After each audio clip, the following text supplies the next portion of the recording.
Well, that just happened. Not a lot to say, guys. There was a lot of problems. There was not a lot of bright spots on our team yesterday. Completely shocked.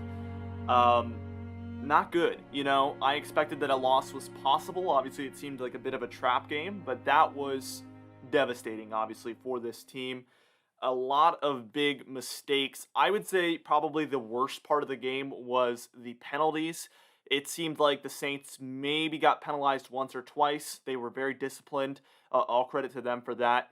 But it seems like we had, I haven't even looked at how many it was. I don't even want to look, but it was probably somewhere around the kind of like 6 to 10 penalties range, which is just unacceptable. And it cost us so many different times.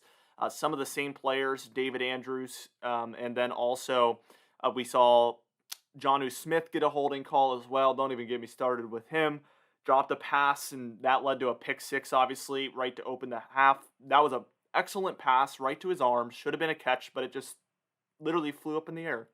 Bounced off his hands, and then pick six, just like that. And I think that's what put us. That's kind of what put the nail in the coffin for us. For real, I think if that pick six didn't happen, we're obviously really in the game. Who knows what could have happened in that drive? If that was a catch, we would have already been pretty close to a first down, or it might have even been a first down. I don't know, but he should have caught that. That was one of the biggest turning points in the game for sure. Obviously, there was other interceptions, like the first one, where Mac Jones had, I think it was Hunter Henry open kind of behind all the defenders, but as his arms going forward, you saw it kind of get hit by a defensive lineman, and that causes the ball to literally just float. A little bit of a rookie mistake there by him. I think that's kind of like 75% on the offensive line, 25% on Mac Jones. Some people would probably say that Mac Jones is not at fault at all, but maybe you could argue he just should have not even thrown it to be even safer in that scenario. But people think he's being a little too safe in the offenses, so maybe that's what they wanted. I don't know. They did throw it deep for you guys. I'm glad you're happy. I think there was a lot of pressure on the team to try to like throw it deep to like please people. That's what it kind of seemed like. And you see what happens. The receivers aren't open, so if you throw it deep when the receivers aren't open, you're not going to get a catch. Thankfully, Mac Jones is very accurate, and he was able to always kind of put it where a defender couldn't get it when he was throwing deep. That is outside of the final throw, obviously, where they were pretty much just forcing it to the end zone over and over and over again. It was bound to get picked. It was bound to get picked in that scenario. Obviously, I don't like what they did there really because you're not going to win the game, so it's better to just kind of try to build momentum, and that certainly didn't do that. That was the one interception where you could say it was probably Mac Jones' fault, but even situationally, that's hardly as bad as some other interceptions could be. Um, yeah, I think Mac Jones, honestly, a lot of people are going to disagree with this, but in my opinion, I would say he was probably the best player on the team yesterday.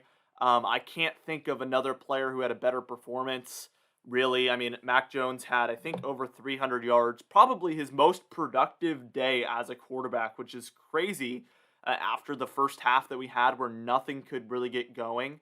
There was some inaccurate passes, which was kind of a first for him. Okay, he had 270 yards, so nearly 300. He threw 51 times, though. That's just unacceptable for a rookie quarterback. The running game could not get going, and I think that's another thing that really put the nail in the coffin. That's one thing that like people that are um, kind of just fans, kind of casual, wouldn't really notice. But we tried running the ball, but could not get it going. I think part of the problem is we were running with Brandon Bolden, and at a certain point, I know Ramondre Stevenson fumbled it, but you got to let him play because he does give you the best chance to at least get yards. When Brandon Bolden is out there running, it's a bad sign because he's mostly just a special teamer. Um, yeah, he should have never been out there. Let's see, what's some other things to talk about? Damian Harris, like, I thought he was playing good kind of in the beginning of the game, but they rushed him 6 times, only got 14 yards, so 2 yards per carry, couldn't get anything going. James White was playing well, hurt his hip, very unfortunate. Um, JJ Taylor was actually running good, but always was penalized. So I think he had 2 big runs, or maybe it was just one. I don't really remember. But he had some decent runs, and then it would get penalized and come back. So he was actually making things happen, and then it was getting called back. So again, the penalties really affected the game as well. Mac Jones was the best rusher on the team. What do you know? Our slow and unathletic quarterback was the best rusher on our team. 5 yards per carry, 6 rushing attempts for 28 yards. So a pretty good rushing game for Mac Jones. I don't know. Very interesting. Kendrick Bourne, I guess, was a really good player. He had 8 targets for 6 receptions, 16 yards on average, 96 total yards for 1 touchdown. That touchdown was really awesome. So I guess if there was one highlight play, it was definitely that one. Um, let's see. Jacoby Myers had 94 receiving yards, which is also really awesome to see. So some of these receivers were getting going, but it was mostly like very methodical, slow, short to moderate passes. The deep passes were just uncalled for. It.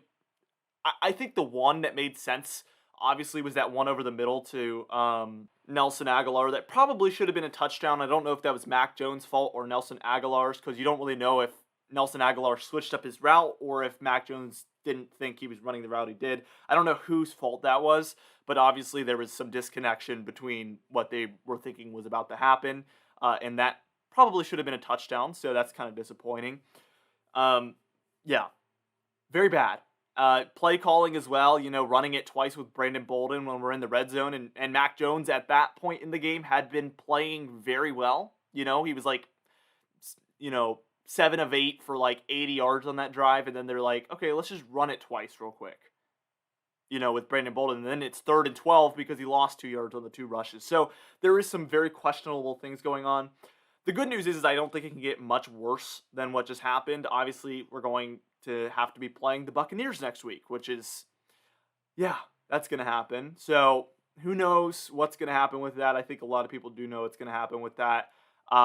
I'm more looking towards after that game at this point.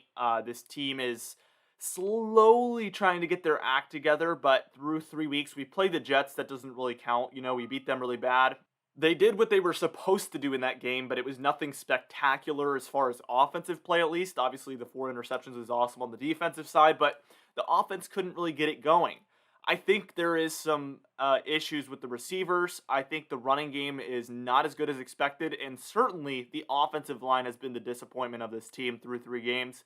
Again, I expected this offensive line to be a top 3 in the league based on literally paper.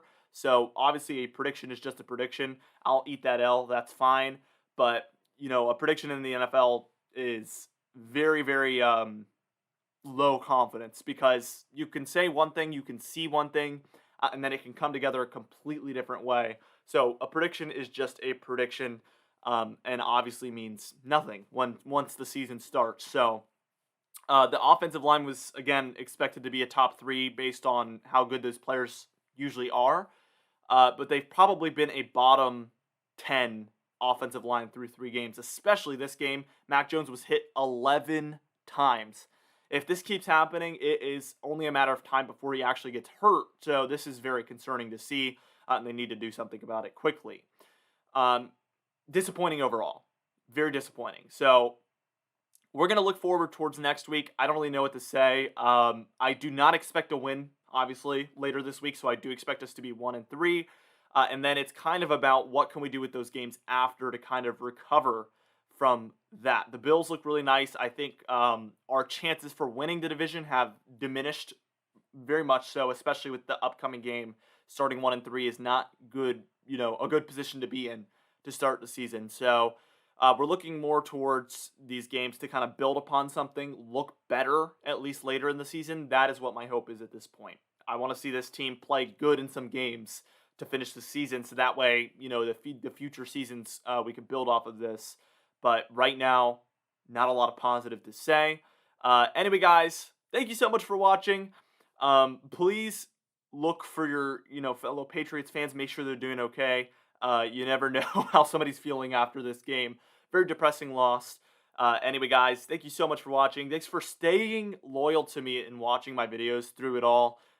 Through the losses, through the wins, we're going to be here talking about the Patriots because we love them. Win or loss, I love my guys on the Patriots. I love my team, and I'm sure all of us do. So let's look forward towards playing Brady. It's going to be a historic game. Win or loss, I think it's going to be a really cool thing to witness. And then moving forward after that, let's hope we can put together some good games, build some confidence, and improve. One thing I wanted to mention before I close out, though, I forgot to mention this.